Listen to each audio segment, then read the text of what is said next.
इस वीडियो में हम कवर करेंगे mock test part 1 for AIIMS BSc nursing and paramedical. Hindi और इंग्लिश मीडियम दोनों में रहेगा, तो दोनों ही स्टूडेंट इस वीडियो को एंड तक देख सकते हो। यहाँ पे आप लोगों को एक ही काम करना है कि 25 क्वेश्चन में यहाँ पे आपको करवाऊंगी। 25 में से आप लोगों को कितने क्वेश्चन सही रहे हैं वो मुझे बताना है, ठीक है। नेक्स्ट पार्ट में हम बायो कवर करेंगे और उससे नेक्स्ट पार्ट में हम केमिस्ट्री कवर करेंगे, ठीक है। और उससे लास्ट पार्ट में जीके यहाँ पे सिर्फ नर्सिंग में आता है, पैरामेडिकल में नहीं आता, तो वो स्टूडेंट उनको स्किप करेंगे, ठीक है।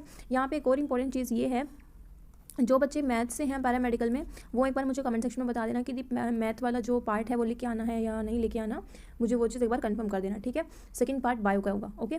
स्टार्ट करते हैं। तो पहला क्वेश्चन यहाँ पे, when a system is taken from state A to C along path ADC as shown in figure, it's found that Q is equal to 65 calorie and W is equal to 34 calorie along the path ABC। Q क्या है 46 calorie, then along the path ABC W क्या होगा, ठीक है। ये हमें बताना है। तो आसान क्वेश्चन है, इसको सभी बच्चे करेंगे। हिंदी मीडियम में भी यहाँ पे है। हिंदी मीडियम में मैं एक बार बता देती हूँ। जब एक निकाय को चित्र के अनुसार एक अवस्था ए से दूसरी अवस्था सी तक पथ AD में लाया जाता है तो Q हमारा 65 कैलोरी है और W हमारा 34 कैलोरी पाया जाता है। पथ ABC में Q अगर 46 है तो ABC में W का मान क्या होगा, ठीक है।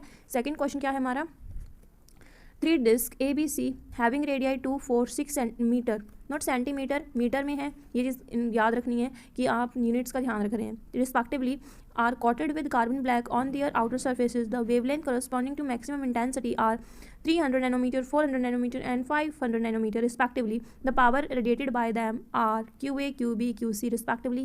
तो इसमें से हमें बताना है कि आपका कौन मैक्सिमम होगा। यहाँ पे देखो एक चीज़ ध्यान रखनी है, यूनिट्स का सबसे मेन है, ठीक है। यूनिट्स आपको आनी चाहिए। हिंदी मीडियम में भी है। 3 चकती या डिस्क ABC जिसकी त्रिज्याएं क्रमशः 2 मीटर, 4 मीटर, 6 मीटर है, तो उसके बाहरी सतह पर काला कार्बन का लेप किया गया। अधिकतम तीव्रता के संगत तरंग दैर्घ्य क्रमशः 300 नैनोमीटर, 400 नैनोमीटर एवं 500 नैनोमीटर है। उसके द्वारा विकसित शक्ति क्रमशः QA, QB एंड QC है, तो कौन सी उसमें से ज़्यादा रहेगी या सारी इक्वल रहेंगी। इसका आंसर आपका आएगा B, जो QB है वो यहाँ पे मैक्सिमम रहेगा, ठीक है। अगला क्वेश्चन है हमारा, A particle executes simple harmonic motion between x equals to minus a and x equals to plus a. The time taken for it to go from 0 to a by 2 is t1 and to go from a by 2 to a is t2. Then t1 t2 में हमें बताना t1 t2 की value क्या रहेंगी। अगला question है, Hindi medium में भी एक बार देख लीजिए। कुछ बच्चों का हो सकता है कि आपको क्लियर ना दिखे, इस वजह से मैं हर एक क्वेश्चन को रीड कर रही हूँ। सारे क्वेश्चन करके देखने हैं और मुझे बताना है एंड में आपको रिजल्ट क्या रहा, आपको डिफिकल्ट लगे आसान रहे, क्योंकि एम्स में आपका यही लेवल आएगा और आप लोग इस लेवल के क्वेश्चन प्रैक्टिस करना शुरू करो। मैं ऐसे सीरीज लाऊंगी तो आप लोगों को भी बेनिफिशियल रहेगा कि भाई इस तरीके के हमें क्वेश्चन देखने हैं। एक कण x इक्वल्स टू माइनस ए तथा x इक्वल्स टू प्लस ए के मध्य सरल आवर्ती गति कर रहा है। उसके लिए 0 से a/2 तक जाने में लगा समय t1 है और a/2 से a तक जाने में लगा समय t2 हो, तो t1 और t2 की वैल्यू क्या होगी, ठीक है। इसका आंसर है आपका B ऑप्शन।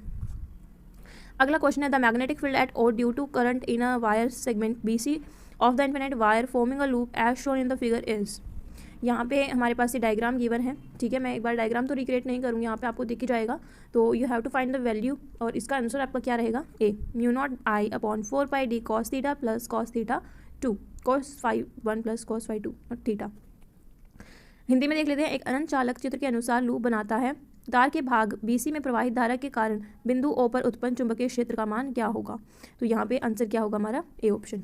अगला क्वेश्चन है, the amount of substance liberated on electrode during electrolysis when 1 coulomb of electricity is passed is. Hindi medium में देखते हैं क्या है, एक कूलम आवेश प्रवाहित कराने पर विद्युत अपघटन के दौरान एक विद्युत धारा से मुक्त पदार्थ कहलाता है। क्या निकलता है, B, विद्युत रासायनिक समतुल्य, इलेक्ट्रोकेमिकल इक्विवेलेंट। यहाँ पे देखो बहुत सारे बच्चे मुझसे पूछते हैं कि दी हमारे कितने न्यूमेरिकल आते हैं, 30 क्वेश्चन अगर आएंगे इसमें तो उसमें से न्यूमेरिकल पोर्शन कितना रहता है और थ्योरेटिकल कितने आते हैं। तो यहाँ पे देखो ऐसा कोई यहाँ पे फिक्स नहीं होता है कि भाई न्यूमेरिकल तुम्हारे इतने आ रहे हैं या थ्योरेटिकल इतने आ रहे हैं। हाँ, ये होता है कि थ्योरेटिकल क्वेश्चन कम होते हैं कंपैरेटिवली। अगला क्वेश्चन है, बीम, इसका मैंने आंसर बता दिया, B ऑप्शन है। A beam of electrons is accelerated through a potential difference V. It is then passed normally through a uniform magnetic field where it moves in a circle of radius R. It would have moved in circle of radius 2R if it were initially accelerated through a potential difference. यहाँ पे देखो अगर पहले जो radius थी वो R है तो हमारा जो पोटेंशियल डिफरेंस है वो V है। अगर 2R हो जाती है तो हमें V की वैल्यू बतानी है क्या होगी, ठीक है। सिंपल क्वेश्चन है, हिंदी मीडियम में भी आ गया होगा समझ में आपको। एक इलेक्ट्रॉन पुंज V विभवांतर से त्वरित किया जाता है और इसे एक समान चुंबक क्षेत्र से लंबवत गुजारा जाता है जहां वह आर त्रिज्या के वृत्तीय पथ पर घूमता है। वहीं आर त्रिज्या के पथ पर घूमता तो उसका वी है, अगर 2r पे वो घूम रहा है तो उसका वी कितना होगा वो हमें बताना है। तो आंसर क्या हो जाएगा इस क्वेश्चन का? D 4। It is if the intensity of magnetic field at a point on the axis of current carrying coil of radius r is half of that of the center of coil, then the distance of that point from the center of the coil will be। यहाँ पे Hindi medium में देख लेते हैं question. Are त्रिज्या के एक धारावाही कुंडली के अक्ष के किसी बिंदु पर चुंबकीय क्षेत्र की तीव्रता उसके केंद्र पर चुंबकीय क्षेत्र की तीव्रता की आधी हो जाती है, तो वह बिंदु कुंडली के केंद्र से कितनी दूर पर होगा?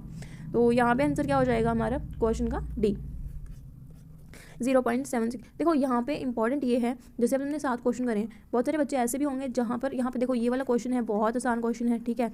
ये क्वेश्चन था, बहुत आसान क्वेश्चन था। इधर देखो, इधर ये क्वेश्चन बहुत आसान है, ये भी क्वेश्चन बहुत आसान है,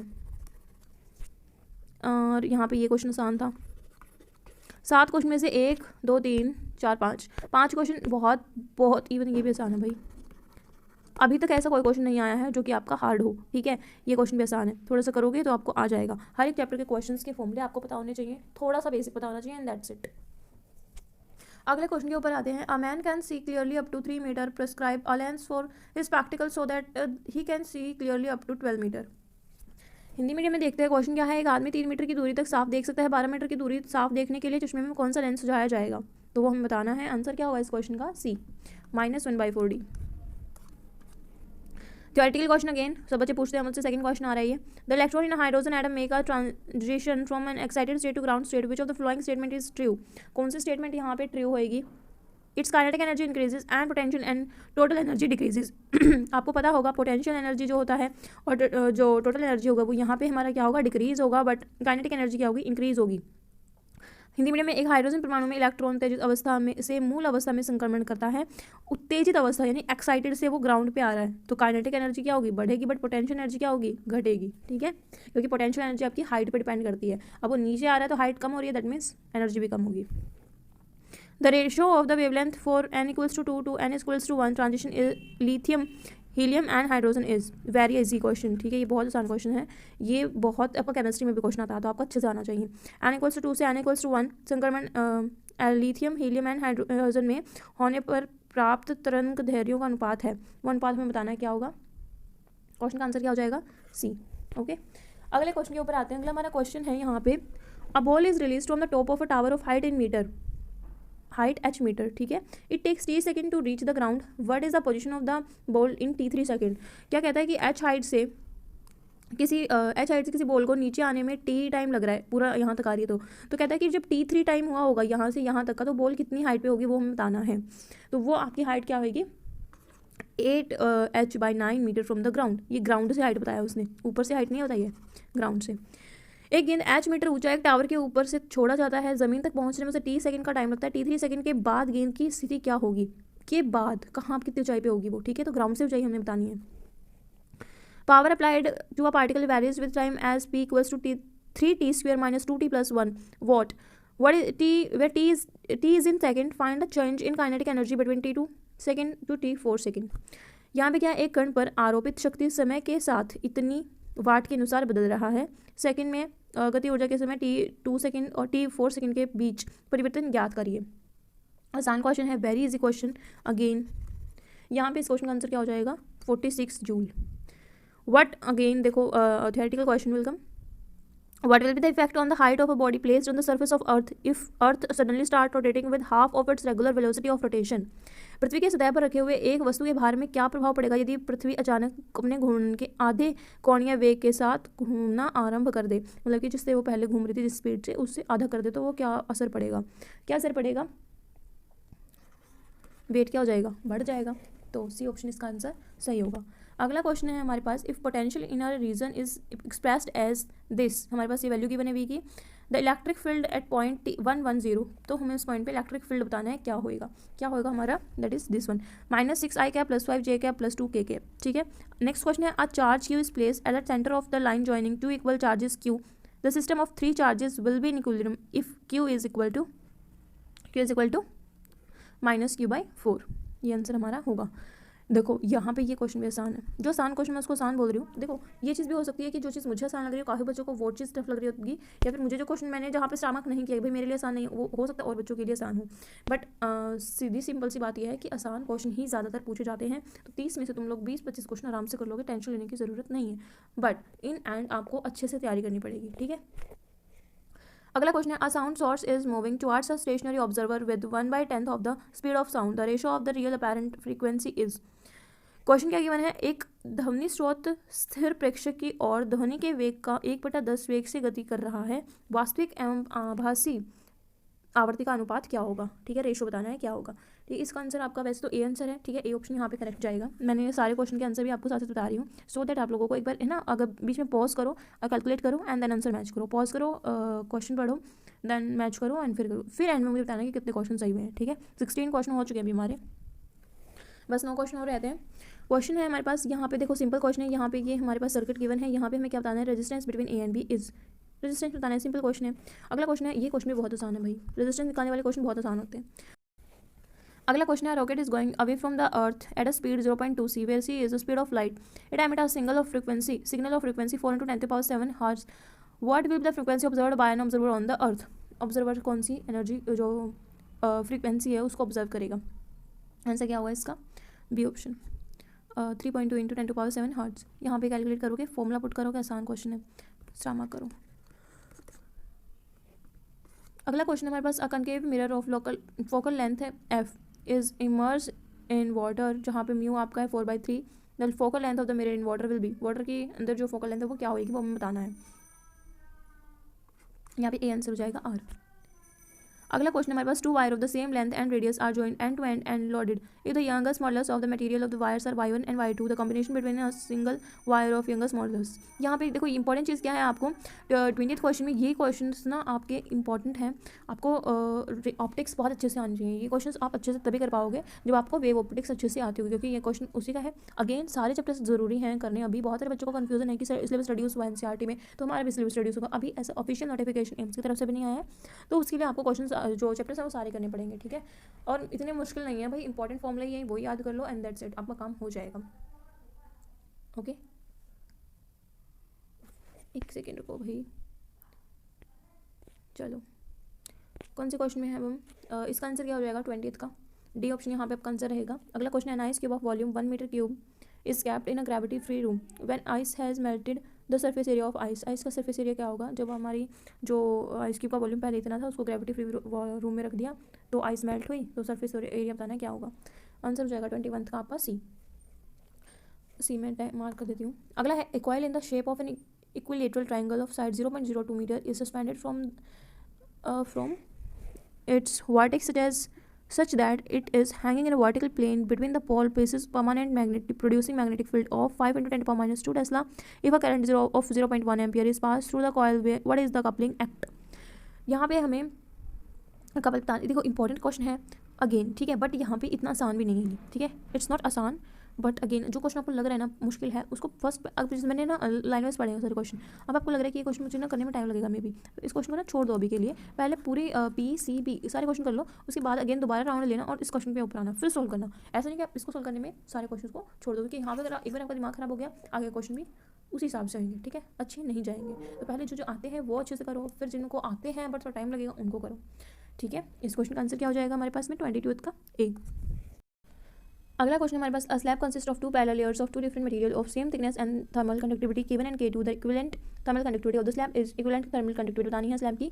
अगेन बहुत आसान क्वेश्चन है, फॉर्मूला इस क्वेश्चन है 23, बहुत ईजी रहेगा आप लोगों के लिए करना, इसका आंसर हो जाएगा हमारा सी, ठीक है। सेकंड वाला क्वेश्चन अगेन आ गया है, बहुत इंपॉर्टेंट है, कौन से चैप्टर का क्वेश्चन है, सब बच्चे आइडिया लगाए गए होंगे, ये आपका कौन सा है, जहाँ पे देखो ये आ जाए ना तो वो कौन सा चैप्टर आपका, सेमीकंडक्टर, कौन सा है, सेमीकंडक्टर, बहुत आसान क्वेश्चन है, डायोड्स आ गए वो सेमीकंडक्टर, तो सेमीकंडक्टर चैप्टर बहुत आसान है, करके देखो आराम से हो जाएगा। तो यहाँ पे बी, ये भी आसान क्वेश्चन कंसिडर करेंगे, बी इसका आंसर हो जाएगा।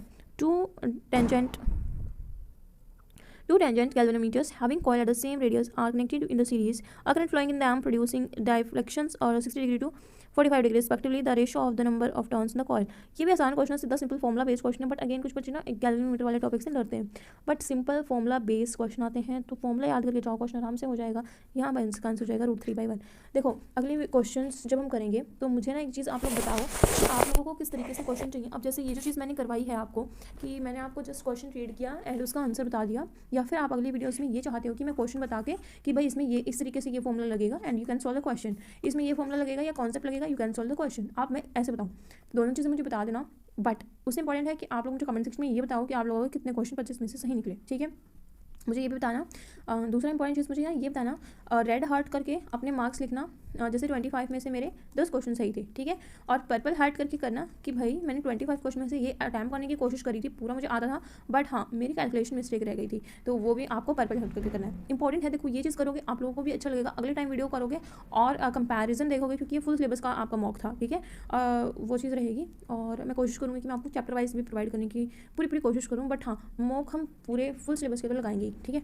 तो मुझे सभी बच्चे कमेंट सेक्शन में ज़रूर बताना कि क्वेश्चंस कैसे थे, आसान थे, मुश्किल थे, फॉर्मुला बेस्ड थे या बहुत टफ थे, ठीक है। वैसे तो बहुत आसान थे, मैं एक बार ना आपको ये बता देती हूँ कि कौन कौन से फॉर्मुला बेस्ड क्वेश्चंस यहाँ पे रहे हैं, ठीक है।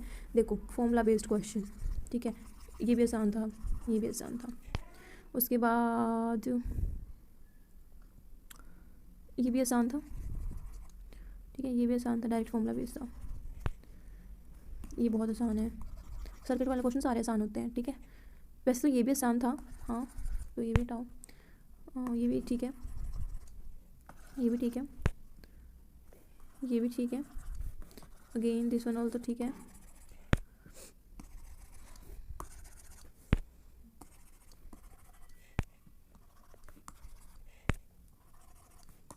अब देखते कौन कौन से नहीं है, 1 2 3 4, 25 में से 4 क्वेश्चन में थोड़ा सा आपको सोचने में टाइम लगेगा, यानी कि 21 क्वेश्चन तो आप आराम से कर लोगे, 30 में से अगेन वही आ जाएगा, 26-27 क्वेश्चन तुम लोग सही कर लोगे, बट थोड़ा टाइम लगेगा और 2-3 क्वेश्चन ऐसे रहेंगे जो आपको डिफिकल्ट लग सकते हैं। तो please do the questions as much as you can, ठीक है। बार बार प्रैक्टिस करो, बट उन्हीं की प्रैक्टिस करो जो तुम्हारे एग्जाम के लिए इंपॉर्टेंट है, वही लेवल करो। अगर लेवल ज़्यादा करोगे तो कॉन्फिडेंस लूज़ होगा और उसका कोई बेनिफिट नहीं होगा, लेवल कम करोगे तो उससे ऑब्वियसली ओवर कॉन्फिडेंट फील भी होगा और उसको करने का कोई बेनिफिट नहीं रहेगा, क्योंकि एग्जाम के लेवल का नहीं है, एग्जाम में उससे अगर हार्ड आ गए तो आप नहीं कर पाओगे क्वेश्चन को, है ना। तो वो चीज़ होना चाहिए। चलो अभी हम इस वीडियो को यहीं ओवर करते हैं। सेकेंडली अगला जो हमारा क्लास रहेगा, मॉक टेस्ट रहेगा, पार्ट 2 रहेगा, वो बायो के क्वेश्चंस का रहेगा। अगेन उसमें हम 50 क्वेश्चन डिस्कस करेंगे एक वीडियो में, तो उसके लिए मुझे बता देना कि चाहिए या नहीं चाहिए। Again thank you for watching this video and again बताओ कि कैसी लगी वीडियो, और ऐसी वीडियोज़ और चाहिए हैं कि नहीं चाहिए वो भी। वो चीज़ देखो, काफ़ी बच्चे बोलते हैं कि आप रेगुलर नहीं करते हो, वो रेगुलर आप लोगों के ऊपर डिपेंड करता है। अगर आप लोग अच्छा रिस्पांस दोगे उस चीज़ का तो वो चीज़ अच्छे वे में ही आपको मिलेगी, है ना। अगर आप लोग अच्छा रिस्पांस करोगे तो